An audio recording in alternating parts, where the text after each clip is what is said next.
All right, so we're looking at 4.8, analyzing graphs of polynomial functions. So right up here, in this blurb right here, we look at the words zero, factors, solutions, and x-intercepts. And a lot of these words can be kind of used interchangeably. In fact, the words zero, solutions, and x-intercepts, they really kind of can be used interchangeably. A zero, if k is a zero of the polynomial function f, so when we have, say 2 is a zero, right? I just picked that number. It could be any number. We're going to say that 2 is a zero.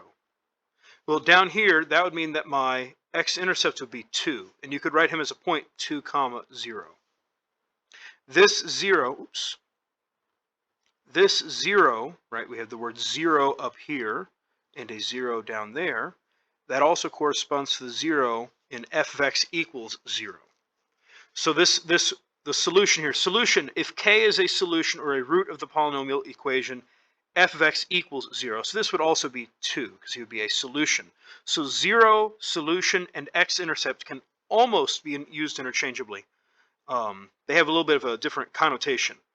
Solution normally references an equation, whereas a 0 or an x-intercept I think of more of as referencing the function. Very similar ideas here. The factors, this goes along with it. You say, well, what would you have as a factor if x equaled 2? Well, that would be x minus 2, right? You think about x minus 2 equals 0. You add the 2 over, and x equals positive 2. Here's the 2. Here's the x minus 2. So it's all related together. One of the things that's convenient about this, convenient, is whenever we write them as in factored form, whenever we write our polynomials in factored form instead of standard form, like what we've been doing, when we write them in factored form, we can get the x-intercepts really, really quickly. So in number 43 here, we're supposed to graph it. And it might be nice to have a graphing calculator for this, but we're going to try to do it without that. Let's draw ourselves a coordinate plane. The x plus 3 tells me that x equals negative 3 is a solution, or a root, or a 0. And then right here, the x minus 2 tells me that x equals 2. So I have two x-intercepts, one at negative 3 and positive 2. Now I start thinking about the general shape that my graph is going to have. I can consider the exponents that we have. We have a 1, degree 1, so that this piece right here has degree 1. This piece here has degree 2, so together it'd be degree 3. And then I look at my coefficient, 1/6, so my end behavior should be falling left and rising right, because we have a positive coefficient and degree 3. Now I start thinking about what's happening in the middle. Am I going through my x-intercepts, or am I just butting up against them, right? So there's two different options. When we have an x-intercept, you can either go through it, or, let me see if I can erase that, or you can touch it and go away from it, to be tangent. The x equals negative 3, he has degree 1. Degree 1 means you're going to go through it. So this one's either going to go like this or like this, where you actually go through it. And then the x equals 2, he's degree 2. He is repeated an even number of times. So he's just going to go right up against it. So it's either going to be like the swoop on top or the swoop on bottom. And now I'm just going to try to connect the dots. So I start at my arrow. If I go through, I'm going to be like that. Then I'm going to use the top swoop. And then I'm going to have an arrow going up like that. This is a very rough sketch. It's not meant to be a perfect sketch. It's meant to be a rough sketch. I didn't do anything having to do with the height of the graph. Right? We don't know if it's supposed to be this high or if it's supposed to be more like this. Or what, right? The orange one would have been just as acceptable as the green one.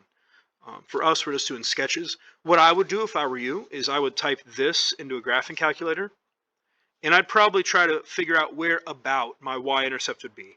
And then maybe you can try to base your graph off of the two x-intercepts that we had, and then also the y-intercept.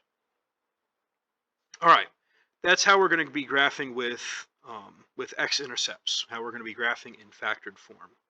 All right, scrolling down, the location principle. Now let's just read through this and see if we can make sense.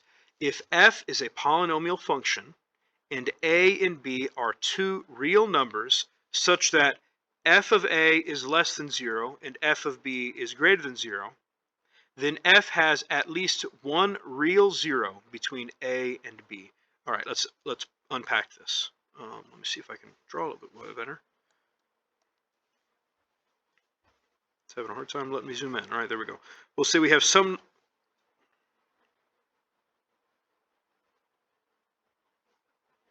Just a second.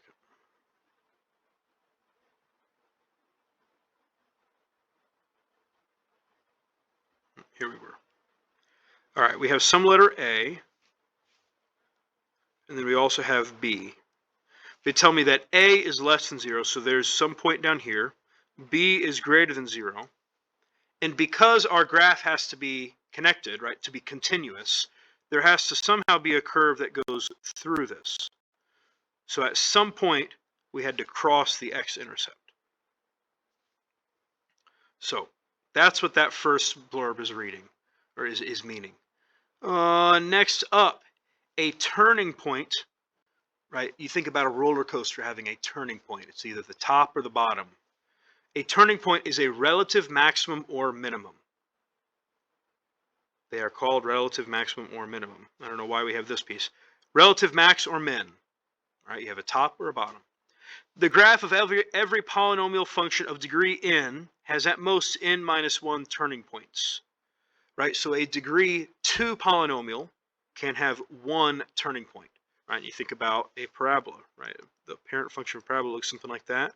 He has one turning point there, right? That bottom, the vertex there would be called a turning point. All right, let's look here. If a polynomial function of degree n has n distinct roots, then the graph has exactly n minus 1 turning point. We'll look at that more later on. Let's look at 44. We're supposed to graph the function using a graphing calculator. And this is going to be one that we use with a grapher that I want to go over in class. So help me remember that I want to go through 44 in class. Scrolling on to our next page here. We're talking about even and odd functions. Even and odd functions. Now, we've talked before about even and odd degree functions, but this is just a little bit different. Let's look at number 45. To be even has to satisfy this function. We see that the negative x versus the positive x. To be an even function means that the negative and positive versions of the number output the same number. So let me think about this as like x squared. If you plug in positive or negative 2 into x squared, you get out 4. It doesn't matter if it's the positive or the negative. So the plain old like y equals x squared, that would be even. So let's test out. Is f of negative x equals to f of x? So if I plug in f of negative x, that's going to be negative x cubed minus 7 times negative x. Multiplying that out, I think about the x cubed, the negative x cubed.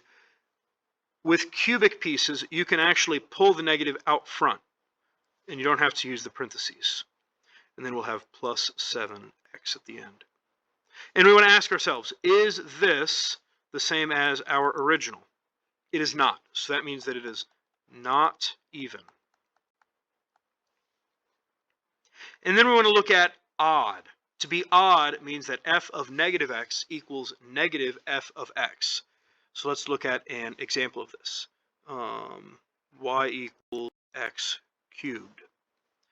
F of negative x is parenthesis negative x cubed, which is negative x cubed. This f of negative x, we rewrote it to where it was negative f of x. Now we're looking at the algebra of it. Graphically, it does have some neat properties as well, but we'll look at that another time. Right now, we're just looking at, does it actually satisfy the algebra property of it, the algebra piece of it. So we said that he's not even, so now we want to check, well, is he odd? And right down here, this is f of negative x. So we want to figure out what is negative f of x, and we want to see, does it match up? Well, negative f of x is going to be negative times x cubed minus 7x. And then distributing my negative there, I get negative x cubed plus 7x. And that is also equal to f of negative x. So we showed here that f of negative x is equal to negative f of x, which makes it an odd function. That's kind of a neat idea there, being odd and even. We'll have to look more at a graphing calculator and graph a bunch of different things, and we'll try to see if there's a pattern in that. But for now, looking at next up, g of x equals x to the fourth plus x squared minus 7. So we want to first check, is he even? So that's going to be checking, is f of negative x equal to f of x? Well, f of negative x, we're going to just plug in negative x everywhere. So we'll say negative x to the fourth plus negative x squared minus 7. Well, if you take any number to the fourth, it's going to go positive. So this is just x to the fourth. And then again, if you take something to the squared, it's just going to be positive, x squared minus 7. And this is plain f of x. So yes, this is going to be even. One thing to make note of in this first one we had degree 3 and degree 1. Those are both odd degrees. In the second one we had degree 4, degree 2, and then the 7 is degree 0. Those are 3 even numbers. So if we have all odd degree, he's an odd function. If we have all even degree, he's an even function. And then lastly, we want to look at what if they are mixed. What if we have the odd degree and the even degree? So I'm going to check out this. We're going to say f of negative x equals f of x, and we want to say, is that true? So we're going to plug in negative x to the fifth plus negative x squared. Negative x to the fifth is the same thing as negative x to the fifth with no parentheses. Negative x squared is the same thing as just plain old x squared. So this is f of negative x. And that is not the same as the plain old fx. And this is supposed to be an h. Let's just go ahead and change that to an f of x since I've been using it. So right now we showed that he is not even. Then we want to check on odd. The rule for odd is that f of negative x has to be negative f of x. Well, right down here we have f of negative x. So now we want to check out the negative f of x. So negative, and then f of x is x to the fifth plus x squared. And that gives me negative x to the fifth minus x squared. And then I compare these two equations here. Negative x to the fifth plus x squared, negative x to the fifth minus x squared. Those are not equal, so he is not odd. If a function is neither even nor odd, we just say it's neither.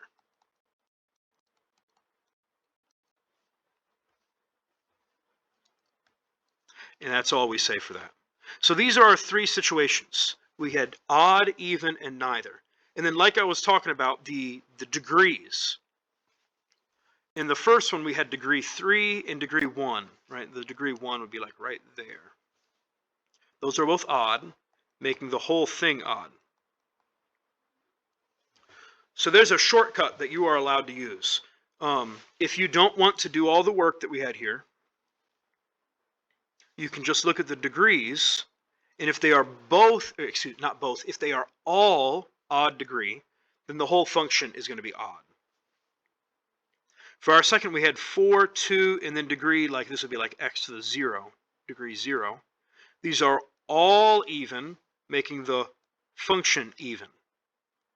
And then lastly, we had a mix. We had an odd degree and an even degree, making it neither even nor odd.